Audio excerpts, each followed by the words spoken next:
1장 1절에서 23절입니다.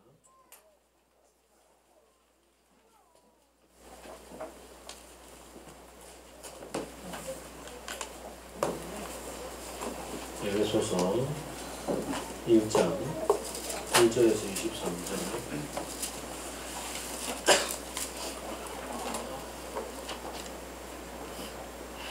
한 절씩 저와 교독하도록 하겠습니다.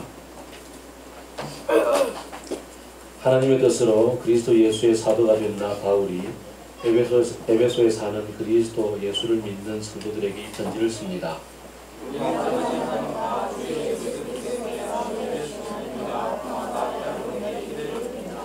우리 주 예수 그리스도의 하나님 아버지를 찬양합시다. 하나님께서는 그리스도 안에서 하늘에 속한 온갖 신령한 복을 우리에게 주셨습니다.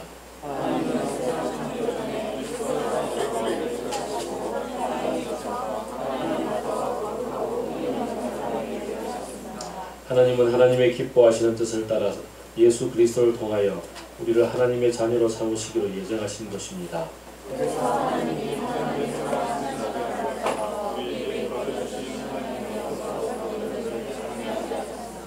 우리는 이 아들 안에서 이 하나님의 풍성한 은혜를 따라 그의 피로 구속 곧 죄 용서를 받게 되었습니다. 그리스도 안에서 미리 세우신 하나님의 기뻐하시는 뜻을 따라 하나님의 신비한 뜻을 우리에게 알려주셨습니다.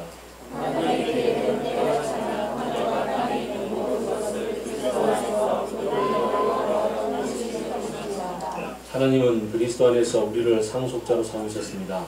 이것은 모든 것을 자기의 원하시는 뜻대로 행하시는 분의 계획에 따라 미리 정해진 것입니다. 그것은 그리스도의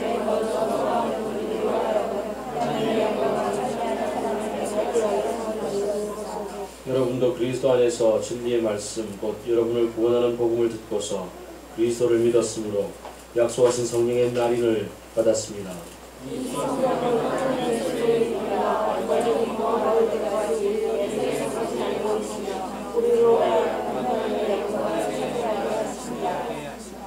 그러므로 나도 주 예수에 대한 여러분의 믿음과 모든 성도를 향한 사랑을 듣고서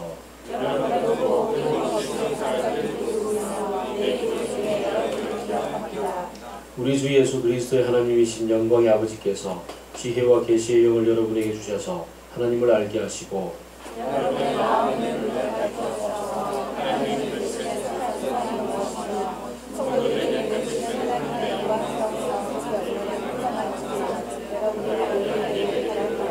또한 믿는 사람들인 우리에게 강한 힘으로 활동하시는 하나님의 능력이 얼마나 엄청나게 큰지를 여러분이 알기를 바랍니다.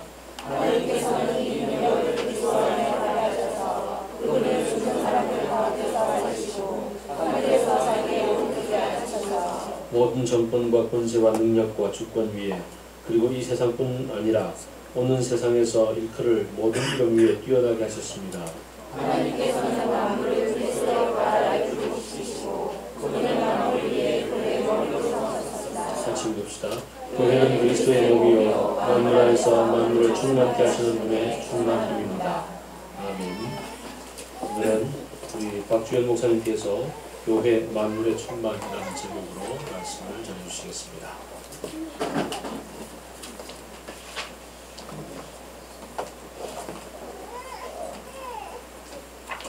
네, 반갑습니다. 네, 많이 춥지요? 네, 날씨가 많이 추워진 것 같고요. 그럴 때일수록 우리의 따뜻한 사랑이 필요한 것 같습니다. 그래서 주간 중에 조금 서로서로 연락하고 만나고 교제하고 서로를 격려하고 좀 세워졌으면 좋겠고요. 최근에 페북에 올라오는 글들을 보면 우리의 격려와 사랑이 많이 필요한 것 같습니다. 오늘 그 설교 안에 교회, 우리, 나 특별하게 구분하지 않았습니다. 교회 이야기할 때 나로 들으셔도 되고 우리로 들으셔도 되고요. 나 할 때 교회로 듣고 우리로 들으셔도 되겠습니다. 교회는 특별한 건물이나 프로그램이나 전통이 아니라 하나님께서 그리스도 예수를 통해서 불러 모으시는 대중 그 사람들이 교회이기 때문에 내가 뭐 교회이고 우리가 교회입니다. 그래서 구분하지 않고 되겠습니다. 아주 오래된 옛날 어느 신문에 실제로 실렸던 내용입니다. 시속 30마일의 속도로 인간이 여행하게 되면 분명 누구나 질식하고 말 거다. 1840년 신문에 실렸던 시속 30마일, 50km로 자동차나 이렇게 달리게 되면 사람이 질식할 거라고 이야기합니다. 질식해서 죽을 거다 하는 신문기사가 있었습니다. 1901년 인간이 비행을 가능하게 하는 실제적인 기계의 조립은 불가능하다. 비행기 만드는 거 허무맹랑하다 하는 기사였지요. 1926년에는 달에 가겠다는 생각은 근본적으로 불가능하다. 근데 뭐 비행기 만들고 나니까 달에 가겠다고 생각하는 것은 허무맹랑하고 있을 수 없는 일이다 라는 신문기사가 실렸고요. 사물 속에 고정되어 있는 에너지를 동력화하는 일은 불가능하다 하는 기사도 1930년에 실렸습니다. 핵에 대한 이야기일 것 같습니다. 지금은 진짜 웃기는 이야기 같지만은 당시에는 상상하지도 못할 진짜 있을 수 없는 일로 여기고 신문기사로 실렸습니다.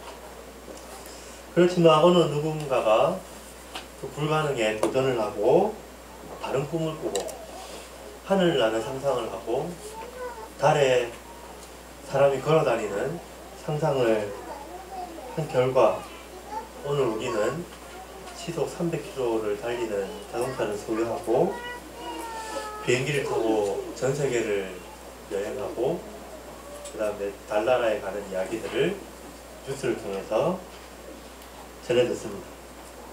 듣기로는 에디슨이 전기를 147번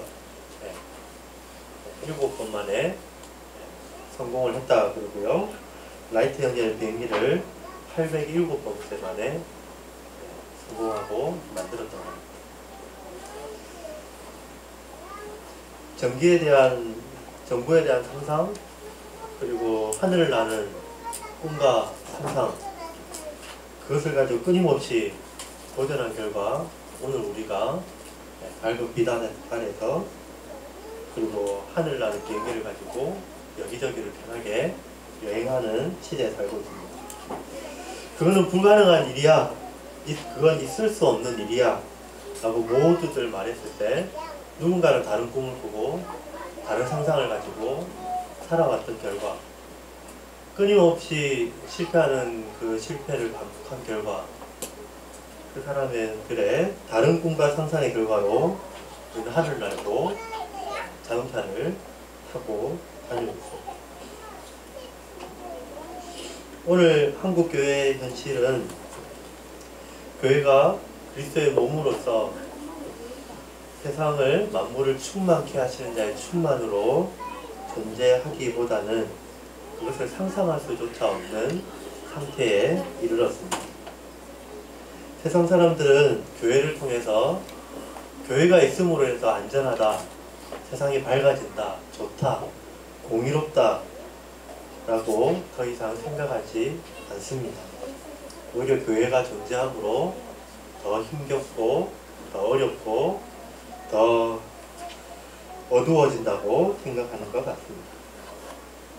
세상 사람들의 눈에 비친 한국교회의 모습은 자기 성을 구축하고 자기 배만 불리고 권력에 기대어서 자기 이권만 채우는 집단으로 전락해 있습니다.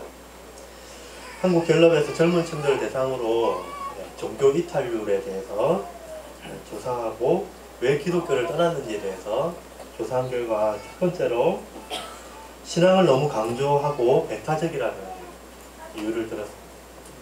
너무 그냥 강압적인 믿음을 이야기하는 거죠.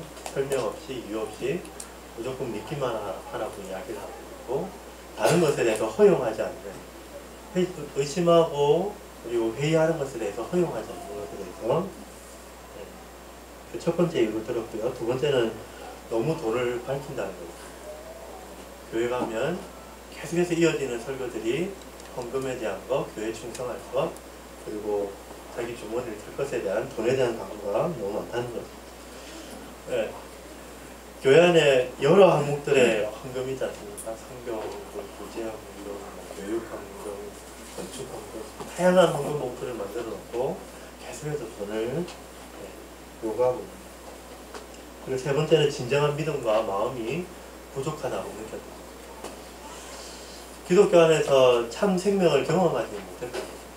그냥 종교 생활만 계속하고 있고 그 안에 담겨있는 진짜 예수 그리스도를 통해서 얻는 기쁨과 요즘 우리가 하고 있는 풍성한 삶을 잘 누리지 못했다. 네 번째는 사회봉사 및 이웃사랑의 실천이 부족하다. 사회 문제에 대해서 입 다물고 있다. 갈등이 첨예화되고 불의가 행해지고 있음에도 불구하고 교회는 그냥 입 다물고 자기 성 안에 그냥 안전하게 거하고 있는 것 같다고 이야기하고 있습니다. 종교 선호도도 불교가 1등이고 천주교가 2등이고 기독교가 3등으로 나옵니다. 최근 한 5, 6년간 종교 성장 추이를 보면 기독교는 점점 감소 추세에 있고요. 불교와 천주교가 점점 커지고 있는 거죠. 조사를 하면서 이래저래 보니까 어떤 목사님이 절에 가서 절에서 초청을 받고 절에 가서 이제 말씀을 전할 기회가 있었다. 어떻게 목사가 절에 가서 할 수 있냐 이렇게 이야기할 수도 있겠지만은 요즘 최근에 흔한 일이기 때문에 목사님 가서 이렇게 물었습니다. 대부분 청년들이었거든요. 앉아있으면서 물었습니다. 이 중에 교회 한 번이라도 나가보신 분, 그리고 교회 다니거나 오래되신 분 손들어 보십시오 합니다. 거의 대부분이 손을 들었다. 그런데 한 번도 교회 안 나가보신 분 손들어 보십시오 하니까 2명인가 3명만 손을 들었다.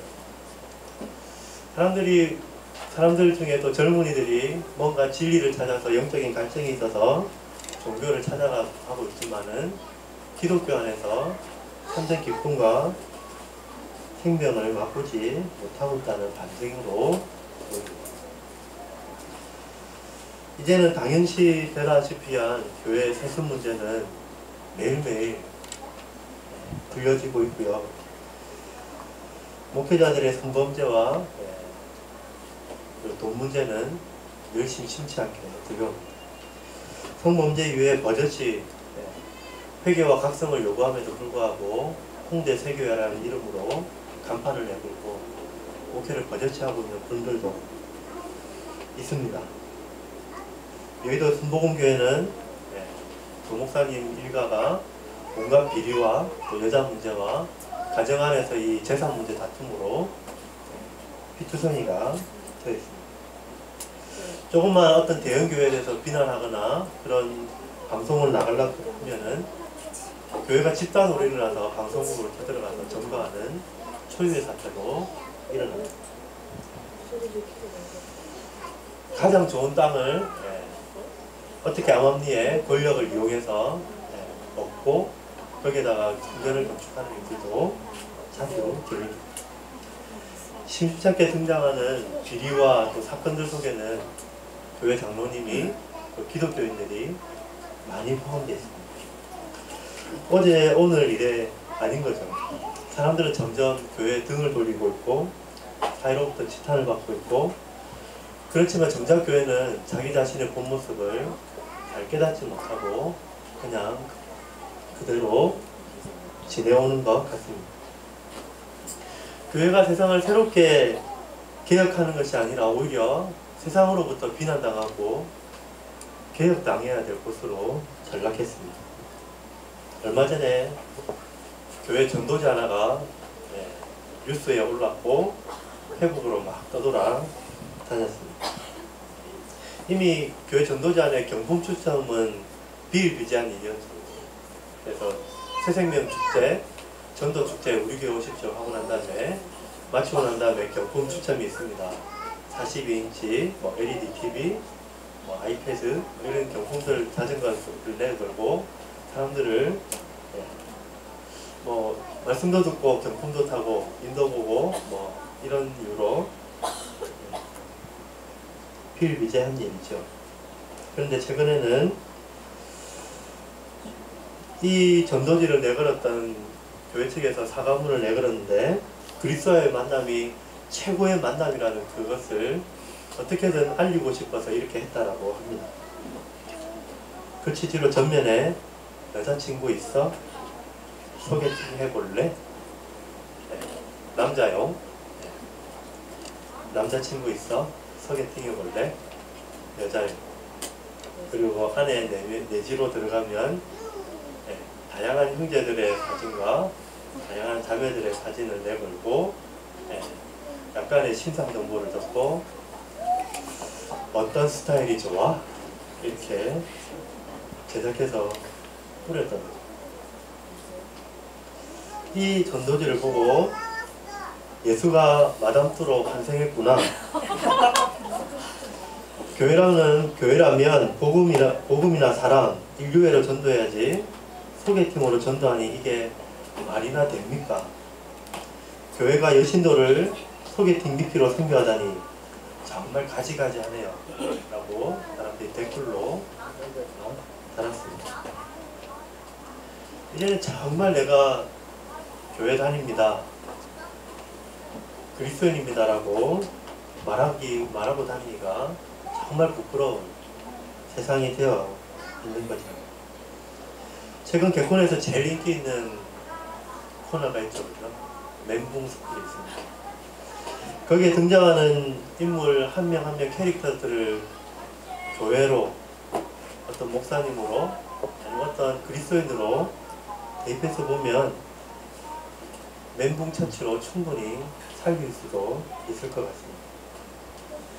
교회가 아니문이다 되는 거죠. 납득이 안 되는 거예요. 납득이. 교회가 지금 현재 이 상태 이 모습을 있는 게 도무지 납득이 안 됩니다. 이런 한국 교회를 새롭게 하자, 개혁하자라는 이유로 교회개혁 7천년대 같은 곳에서 아무리 개혁의 이야기를 외치고 이야기해도 역부족인 것 같습니다. 교회가 원래 꿈꾸고 상상하고 바라보았던 만물을 충만케 하는 하나님 나라로 가득하게 하는 그 일은 정말 꿈만 같은 불가능한 일이 되었습니다. 오히려 교회를 생각하면 가슴 아프고 부끄럽고 희망 없고 화만 나는 것 같습니다. 이런 한국 교회의 현실 가운데 우리는 어떻게 성경이 바라보고 성경이 꿈꾸는 그 꿈과 이상을 가지고 살아갈 수 있을까요? 매스컴에서 떠들어대는 신문지상에서 들려오는 그 교회가 내 교회가 아니니까, 우리 교회 문제가 아니니까 그냥 덮어두고 눈 감으면 될까요? 그냥 우리 교회 문제 아니니까, 우리 목사님 문제 아니니까 괜찮아, 그냥 그렇게 먼 이야기로 그냥 덮어도 되는 일일까요? 먹고 살기 바쁘고 세상 살기 만만치 않기 때문에 교회의 비전, 하나님 나라 이것에 신경 쓰는 거는, 그것에 관심 두는 거는 여유 있을 때나 가능한 일이야라고 그냥 내버려 둘 거예요. 하지만 이 뉴스에서 들려오는, 우리가 종종 전해 듣는 이 한국교회의 이야기는 내 이야기가 아니기 때문에 괜찮은, 우리 교회 이야기가 아니기 때문에 괜찮은 게 아닙니다. 우리 목사님 이야기가 아니기 때문에 괜찮은 이야기가 아닌 거죠. 한국교회라는 거대한 배가 침몰하고 가라앉으면 우리도 함께 물에 빠져서 허우적거릴 수밖에 없습니다. 이제는 더 이상 지켜보고만 있을 수밖에 없는 상황이 아닌 거죠. 한국교회 문제, 여러 가지 이야기로 들려오는 그 교회 문제를 우리의 문제로, 내 문제로 안고 함께 기도하고 안타까워하고 함께 바꿔나가도록, 함께 다른 꿈을 꾸도록 힘을 모아야 할 때입니다. 오늘도 야근에 정신없이 지내고 직장생활에 여러 가지로 휘둘리면서 교회를 꿈꾸고 하나님 나라를 꿈꾸는 것은 여유 있는 사람만 가능한 일인 것 같습니다. 2012년도 이제 한 달밖에 안 남았고 당장 내년이면 직장도 취업도 아니면 이직하는 것도 어떻게 될지 모르는 상황에서 교회와 하나님 나라를 고민하는 것은 배부른 이야기인 것 같습니다. 하지만 어쩌면 우리의 삶의 이유와 본질이 바뀌어 있는 건 아닐까요?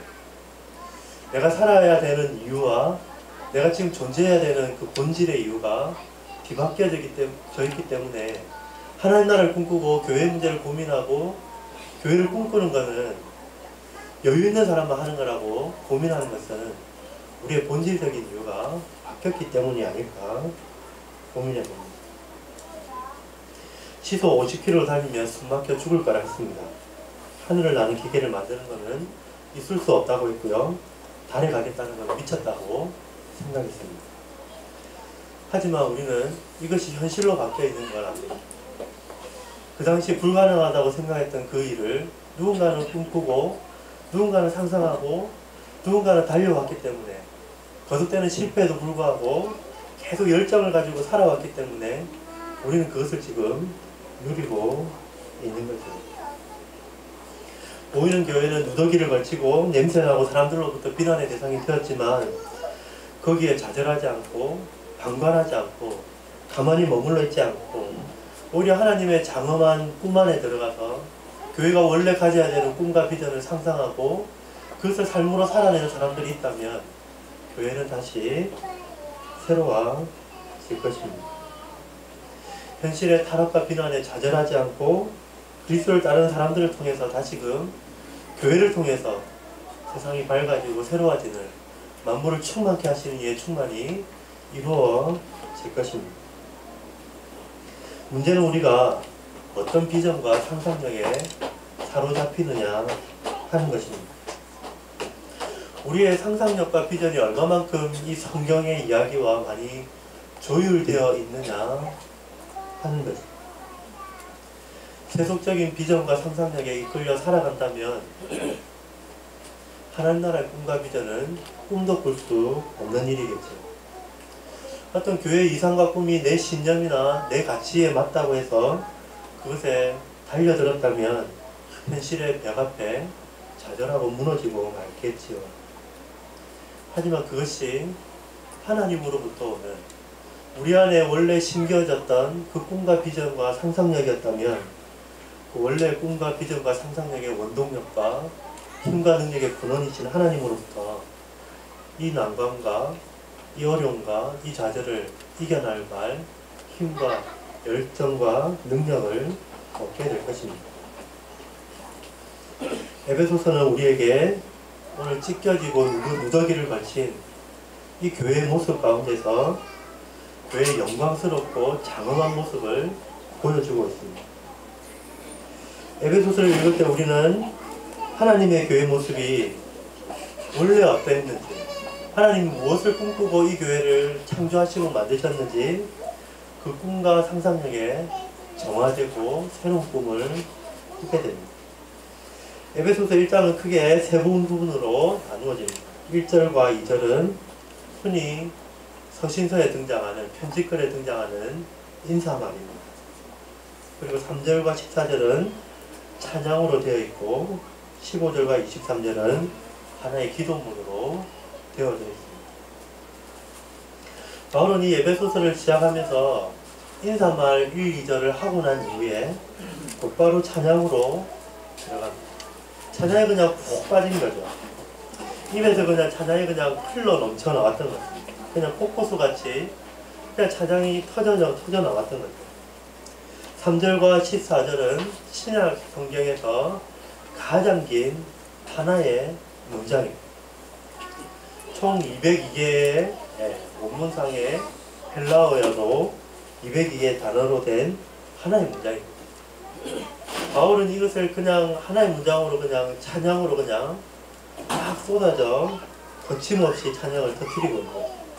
한번 같이 3절을 읽겠습니다. 시작.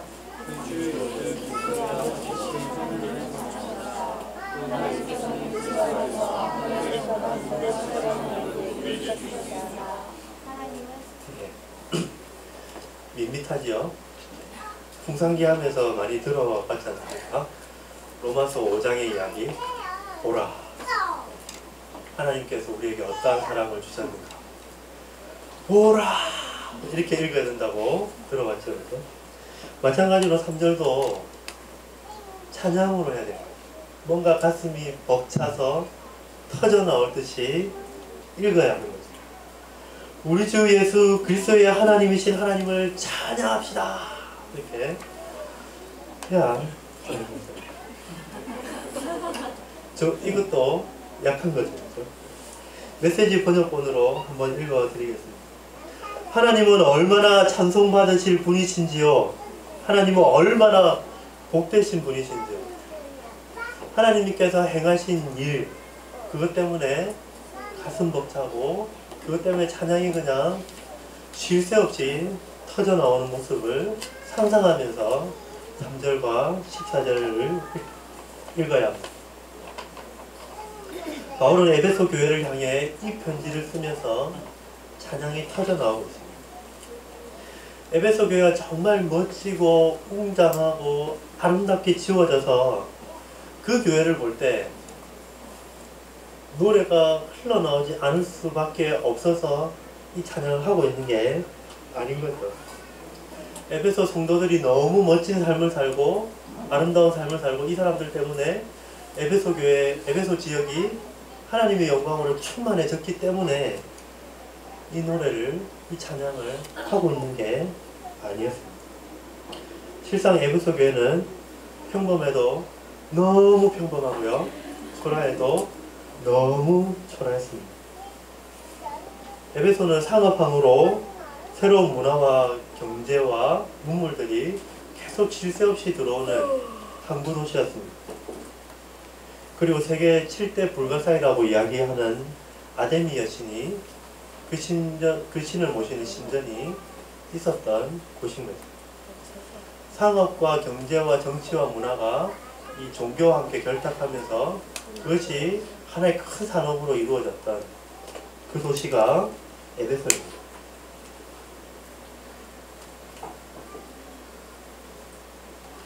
이런 거대한 신전이 있는, 그리고 새로운 문화들이 계속해서 반복해서, 재화들이 계속해서 반복해서 들어오는 이 도시 안에서 그리스도인으로 살아가는 에베소 교회의 모습은 정말 보잘것없는 거죠. 아무 영향력이 없는 거죠. 이 아데미 신전에서 웅장하게 사람들이 군중으로 모여서 악기와 함께 드려지는 찬양에 비해서 이 에베소 교회 성도들이 몇몇 모여서, 가정에 모여서 함께 드리는 찬양의 소리는 정말 보잘것없는 것이었죠.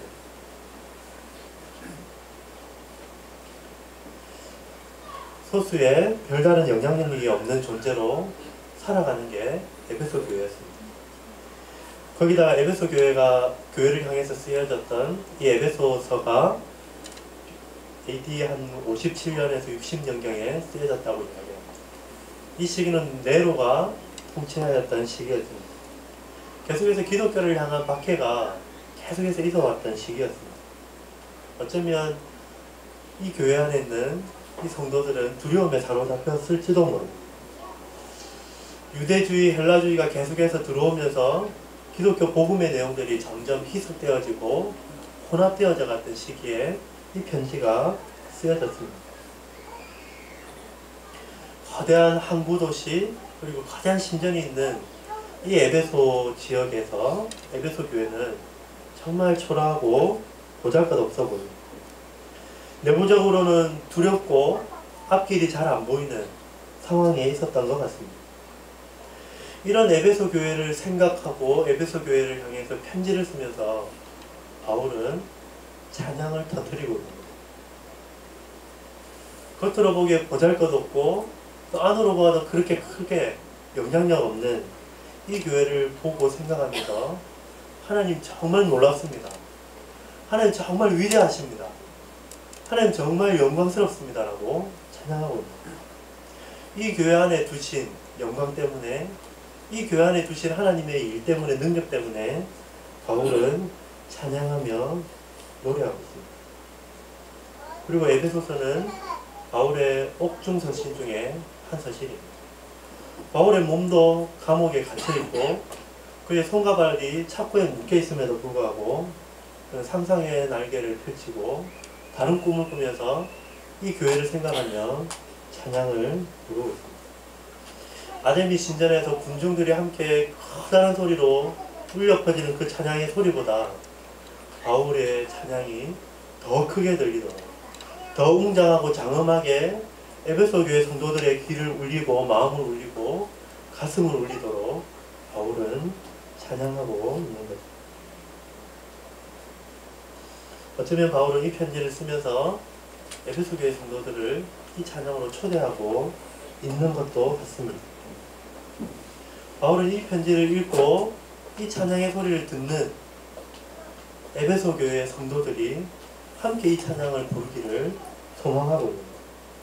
그들 주변을 둘러싸고 있는 이 거대한 산업도시, 그리고 이 거대한 신전 앞에서 그 소리들 앞에서 주눅 들지 않고 오히려 바울이 부리는 이 찬양의 소리에 귀를 기울이고 바울이 꿈꾸는 그 상상과 그 꿈과 비전에 사로잡혀서 주눅 들지 않고 당당하게 그리고 새로운 꿈을 꾸며 살아가기를 바라고 있는 것 같습니다. 여러분, 두려우시죠? 하지만 하나님께서 이 세상을 창조하셨습니다. 그 창조하신 분이 여러분을 선택하셨습니다. 하나님은 이 세상보다, 이 아데미보다, 이 에베소의 거대한 항구 도시보다 더 크십니다. 하나님을 찬양합시다. 여러분, 걱정되시죠? 앞길이 어떻게 될지, 어떻게 움직일지 두렵고 걱정되죠? 염려스럽죠? 하지만 하나님께서 여러분을 선택하시고 여러분을 하나님의 자녀로 삼아주셨습니다. 하나님은 여러분을 사랑하십니다. 하나님을 찬양합시다라고 바울은 노래합니다. 여러분이 너무 찌질한 것 같고 너무 초라한 것 같죠? 세상 앞에서 아무것도 아닌 것 같죠? 하지만 하나님은 온 세상의 주인이십니다. 하나님은 부활의 능력으로 여러분과 함께하고 계십니다. 하나님을 찬양합시다라고 바울은 찬양하고 있습니다. 바울은 3절부터 14절까지 본물처럼 터져나오는 찬양을 통해서 현실 세계에 주눅들어서 하나님께서 교회에 주신 꿈과 비전을 상실한 성도들에게 새로운 꿈과 비전을 보도록, 아니 원래 꾸었던, 원래 가지고 있어야 될 그 꿈과 상상력을 가지도록, 그리고 그 비전에 마음이 부풀어 오르고 그것을 살아내도록 초대하고 도전하고 있습니다. 비록 현실 세계에서는 교회는 평범하고 보잘것없고 초라해 보일지라도 원래 교회가 가지는 웅장함과 장엄함과 아름다움에 녹아들도록 바울은 초대하고 있습니다. 마치 씨앗 하나를 볼 때는 정말 보잘것없고 아무것도 아닌 것 같고 바람이 불면 훅 날아갈 것 같지만 그 씨앗이 땅에 심기어져서 자라고 잎을 맺고 나무가 되고 열매를 맺고 새가 깃드는 그것처럼, 그래서 그 안에 생명력이 온갖 꿈틀대고 가능한 것처럼 지금 겉으로 교회 모습은 보잘것없지만 아무것도 아닌 것 같지만 내가 뭔가 세상을 위해서 하나님 나라에서 헌신하는 것이 바위에다가 계란으로 바위를 치는 것 같지만은 그것이 하나님 안에서 능력이 있고 생명력이 있음을 바울은 이야기해 줍니다. 이 교회 안에 엄청난 생명력과 부활의 능력과 권능으로 하나님께서 함께하고 계심을, 그리고 이 교회를 통해서 하나님께서 만물을 충만케 하실 것을 말하고 있는 거죠. 교회는 아무것도 아니야. 교회가 세상을 개혁하고 만물을 충만케 하는 것은 불가능해 라고 요즘 한국교회는 이야기하는 것 같습니다. 오히려 교회가 개혁되어야 되라고 이야기합니다. 그렇지만 교회는 그리스도의 몸으로 세상을 만물을 충만케 하시는 자의 충만으로 존재합니다. 그렇게 바울은 당당히 말하고 찬양하고 있는 것입니다. 바울은 겉으로 보이는 교회의 모습과 다른 믿음으로 바라보는 교회의 모습을 보게 해줍니다. 그리고 바울은 이 에베소서를 읽는 독자들로 하여금 현실 세계에서 보는 지금 우리 눈에 비춰진, 지금 세상 눈에 비춰진 그 교회의 모습이 아니라 하나님 원래 계획하셨던, 그리고 성경이 이야기하는 그 교회의 모습을 바라보도록 합니다. 지금 한국 교회를 생각하면 슬프고 부끄럽고 화가 납니다. 그리고 희망을 잃어버린 것 같습니다. 때때로는 하나님께서 정말 살아계신지, 하나님께서 뭐하고 계신지 답답할 때도 있습니다. 그냥 자포자기하고 체념하고 그냥 내 신앙만 잘 지키고 살아가고 싶은 생각도 듭니다. 아니 내 교회가 아니니까 괜찮아 하면서 그냥 묻어두고 우리만 잘 살면 된다고 생각하기 쉬울 것 같습니다. 맑은 물교회를 생각해봐도 참 보잘것 없습니다. 평범해도 너무 평범합니다. 겉으로 보면 그냥 평범한 사람들이 모여있는 것이죠.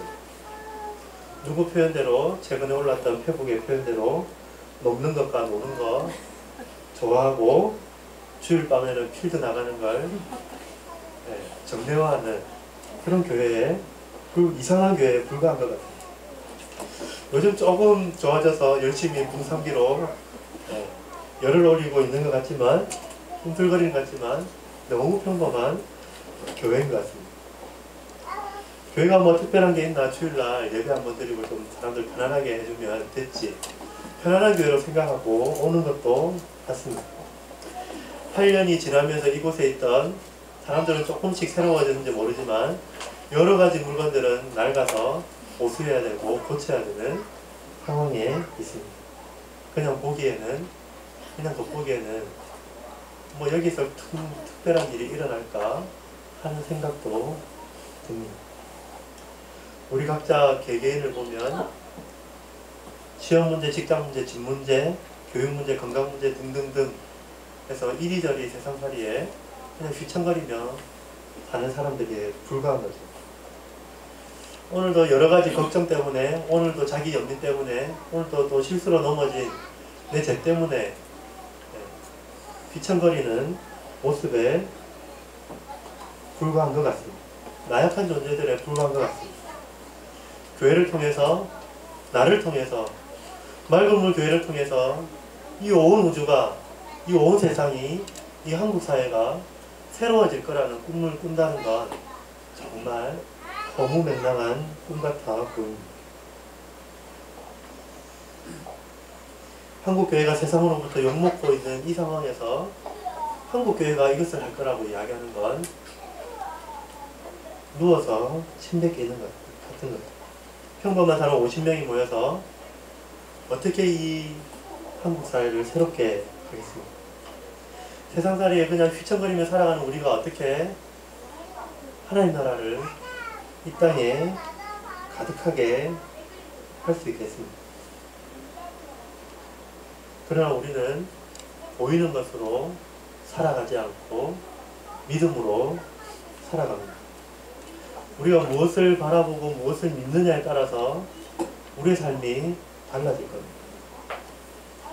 코끼리 사육하는 이야기를 많이 들어보셨죠? 그렇죠?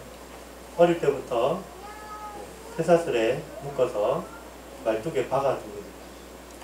그러면 처음에는 힘이 있어서 이것을 벗어나려고 계속 당기지만은 계속 이 쇠사슬이 자기 발만 아프게 하는 것을 알고 이제 나중에 포기하게 됩니다. 나중에 큰 코끼리가, 성인이 된 코끼리가 되었어도 충분히 말뚝을 뽑고 이 쇠사슬을 끊을 수 있는 힘이 있음에도 불구하고 그때 기억 속에 사로잡혀서 그 시도조차 하지 않고 그냥 코끼리는 조련사의 말에 따를 수밖에 없는 존재로 전락해버립니다. 마찬가지로 이 이야기도 있습니다. 우리 몸에 있는 요즘은 없는 이죠. 이가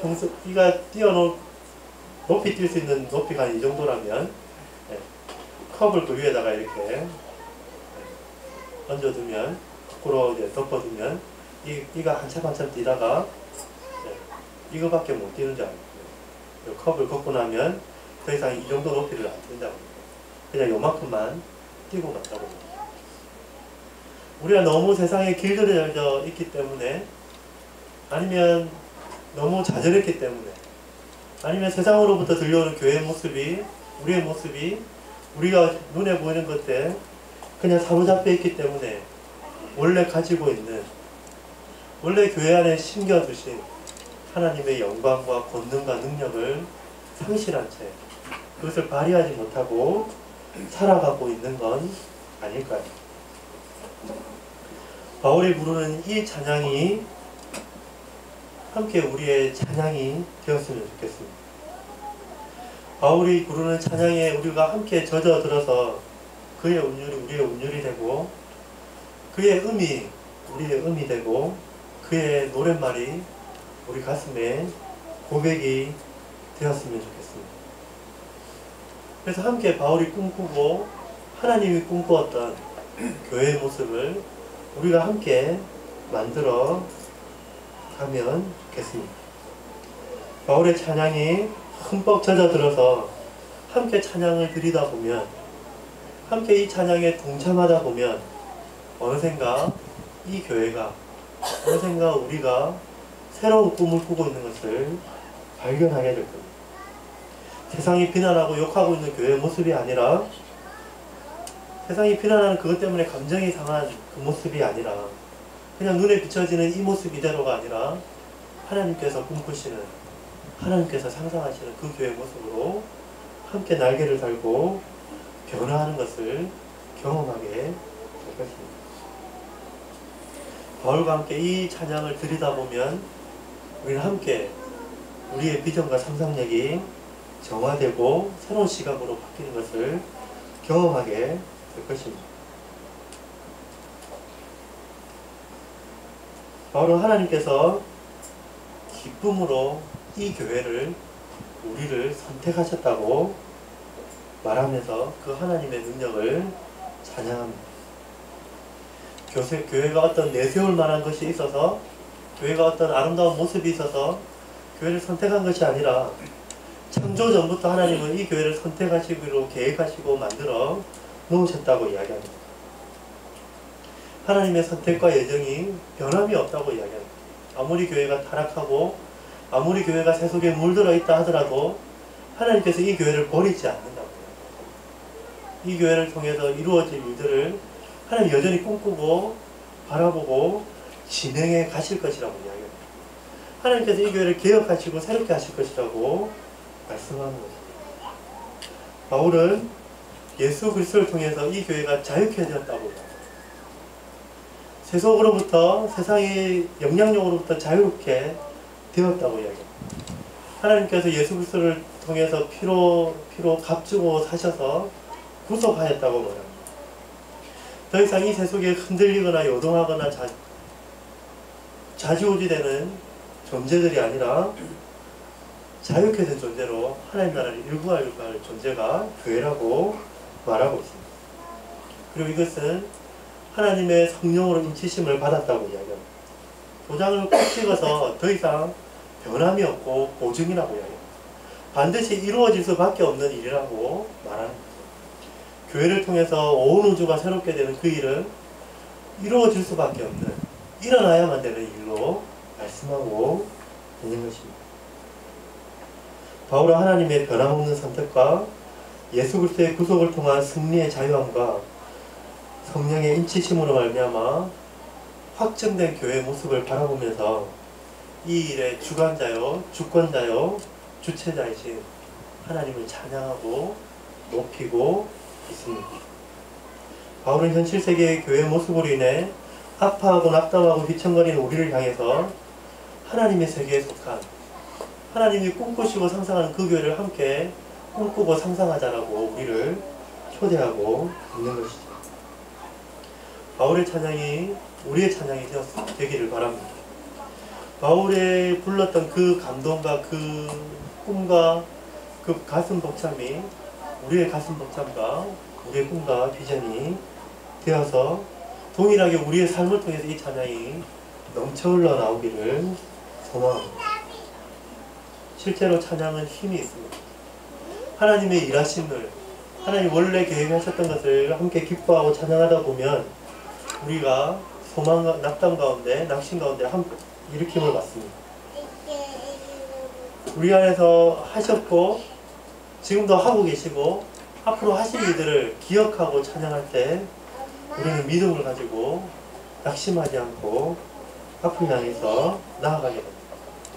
그 확실한 증거가 어젯밤 페이스북에 올라왔지 않습니까? 그렇죠? 네. 허모 가정의 진호 형제가 함께 낙담한 부모들과 함께 가정 예배를 드림으로 다시 힘을 얻고 꿈을 꾸게 되는 일들이 일어난 걸 어제 페이북을 통해서 보았습니다.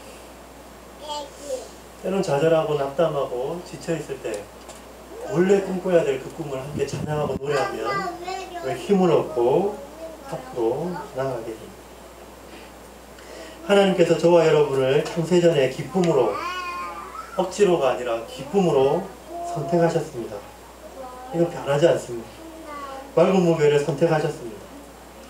하나님께서 그리스도 예수 안에서 우리를 죄로부터, 세상의 영향으로부터 자유케 하셨습니다. 우리는 그리스도 예수와 함께 죽고 함께 부활하고 함께 보좌 우편에 앉아 있습니다.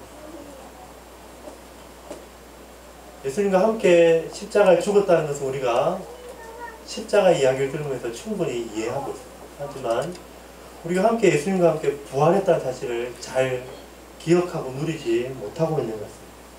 아울러서 함께 예수님과 함께 하나님 보좌 우편에 승천하여서 함께 자리에 앉혀져 있는 우리의 모습을 잘 상상하지 않는 것입니다. 늘 십자가의 죽음만 상상하다 보니까 승천하여서 이 땅을 다스리고 있는 예수님의 영향력, 그 승리를 잘 맛보지 못하는 것 같습니다. 하지만 에베소서의 우리의 모습은 하나님 보좌 우편에 예수 그리스도와 함께 승천하여서 승리자로, 이 땅의 통치자로, 함께 다스린 자로 있음을 노래하고 있습니다. 우리는 패배자가 아니라 승리자입니다. 그리고 교회도 승리자입니다. 그리고 성령께서 우리 안에 계셔서 이 일이 반드시 일어날 것, 이 일이 꼭 이루어져야만 될 일임을 보증하시고 우리 안에서 일하고 계십니다. 이것이 변하지 않는 진리입니다. 바울의 입에서 쏟아지던 찬양은 곧이어서 기도로 옮겨갑니다. 하나님의 놀라운 역사로 말미암아 탄생한 교회가 이 땅에서 온전히 세워지도록 그 영향력을 발휘하도록 바울은 실제로 기도하고 있는 거죠. 바울은 어쩌면 교회를 세워감에, 교회를 교회답게 만들어감에 있어서 기도의 효력을 너무나도 잘 알았던 것 같습니다. 교회를 선택하고 교회를 만드시고 교회를 일구어 가실 그분이 하나님이시기에 그분께 간구하고 그분이 일하시도록 초청하는 것이 그만큼 이 일만큼 효과적인 것이 없는 것을 바울은 알았습니다. 실제로 기도는 힘이 있고 기도는 효과적입니다. 그래서 바울은 하나님께서 일하시도록 기도하고 있습니다. 바울은 에베소 교회에 지혜와 계시의 정신을 주셔서 하나님의 부르심의 소망이 무엇인지 이 에베소 성도들이, 에베소 교회가 깨달아 알기를 기도합니다. 그리고 아울러서 이 교회에, 이 성도들에게 베푸신 하나님의 영광스러운 상속이 무엇인지 알도록 기도합니다. 그리고 믿는 우리에게 그 힘의 강력으로 역사하시는 하나님의 능력이 얼마나 엄청난 것인지 깨달아 알기를 간구합니다. 비슷한 말로 또 바꾸면 교회가 이 땅에 왜 존재해야 되는지, 왜 어떠한 모습으로 이 땅에 존재해야 되는지 알기를 기도하고 있습니다. 그리고 이 교회 안에 두신 하나님의 부유하심이 어떤 건지, 교회 안에 얼마나 풍성하고 생명력이 넘치는지 알게 되기를 기도합니다. 그리고 이 일을 이루시는 하나님의 권능과 능력이 얼마나 엄청난 것인지를 깨닫게 되기를 기도하고 있습니다. 이것은 곧 이어서 등장하는 20절과 23절에 조금 더 구체적으로 그것이 무엇인지 말해주고 있습니다. 교회는 그리스도의 몸이요 만물 안에서 만물을 충만케 하시는 분의 충만함이라고 선언합니다. 이것이 부르심의 소망에 해당하는 거죠. 교회는 그리스도의 몸으로 이 땅에 존재하는 거죠. 그리스도의 몸으로 존재하면서 예수 그리스도의 통치와 능력을 드러내고 나타내는 존재로 이 땅에 있는 것입니다. 교회를 통해서 하나님 나라가 편만해지기를 바라는 거죠. 교회를 통해서 예수 그리스도의 다스리심이 가득해지기를, 예수 그리스도의 임재가 온 땅에 충만하기를 바라는 거죠. 이것이 교회가 이 땅에 존재해야 될 우리의 부르심의 소망이라는 거예요. 단순히 우리가 예수 그리스도를 믿고 내 죄 사함을 받고 자유함을 얻고 그냥 내 개인의 풍성한 삶을 얻고 천국에 들어가는 그 차원이 아니라 나를 통해서, 이 교회를 통해서 온 세상이 새로워지고 하나님 나라로 가득해지는 일을 하도록 부르심을 받았다는 겁니다.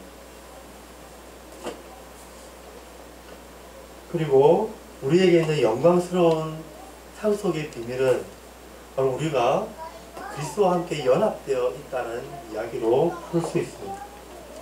그리스도와 함께 세례받고 함께 죽고 함께 부활하고 함께 승천하고 함께 하나님 보좌 우편에 앉아있는 저와 여러분의 모습, 그리고 교회의 모습을 이야기해 주는 거죠.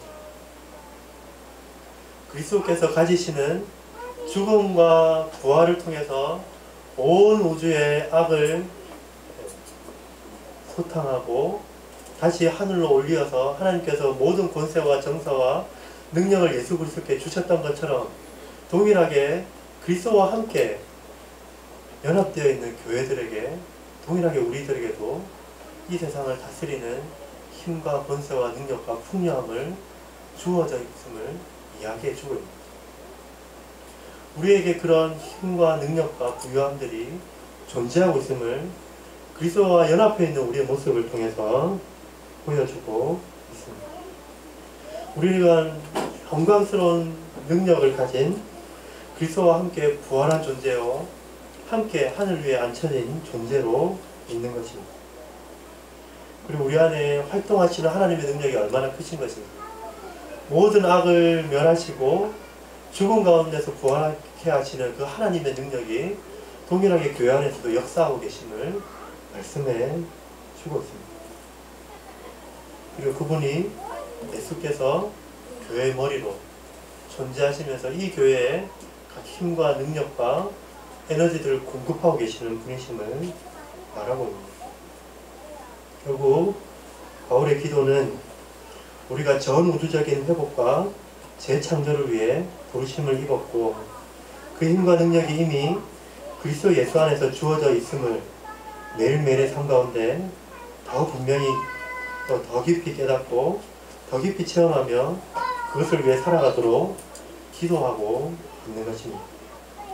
단순히 개인적인 구원의 차원을 넘어서서 하나님 나라가 이 땅에 임하도록 나의 삶과 교회 전 전체를 통해서 이 땅에 하나님의 구요와 통치를 드러내기를 기도하고 있습니다.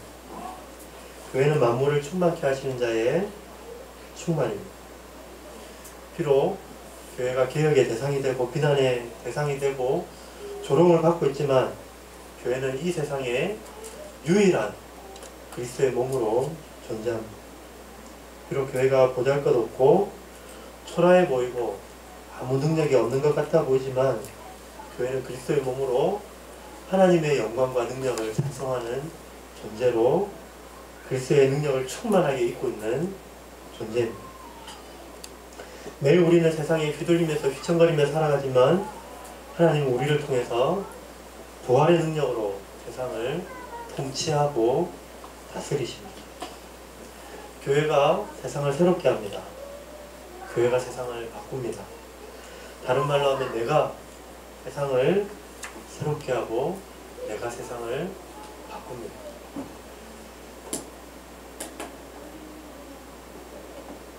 이 비전을 가진 교회가 이 땅을 그리스도의 충만으로 가득하게 할 것입니다.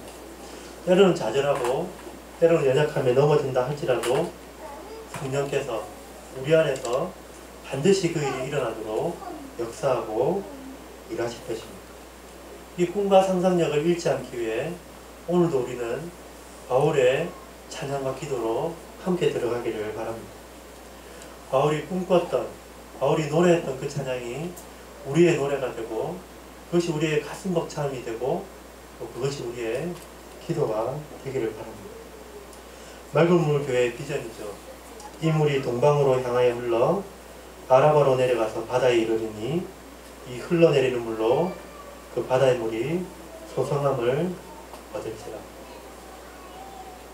성전에서 흘렀던 물이 점점점 흘러서 발목을 적치고 무릎을 채우고 허리를 넘고 키를 넘어서 온 세상에 가득한 것처럼 나 한 사람의 다른 꿈을 꾸는 것을 통해서 이 교회가 다른 꿈을 꾸고 상상력을 발휘하고 그것을 살아가는 것을 통해서 하나님께서 온 우주에, 온 세상에 하나님의 영광으로 가득하게 하시기를 바랍니다. 함께 이 꿈을 꾸고 살아가는 저와 여러분이 되기를 바랍니다.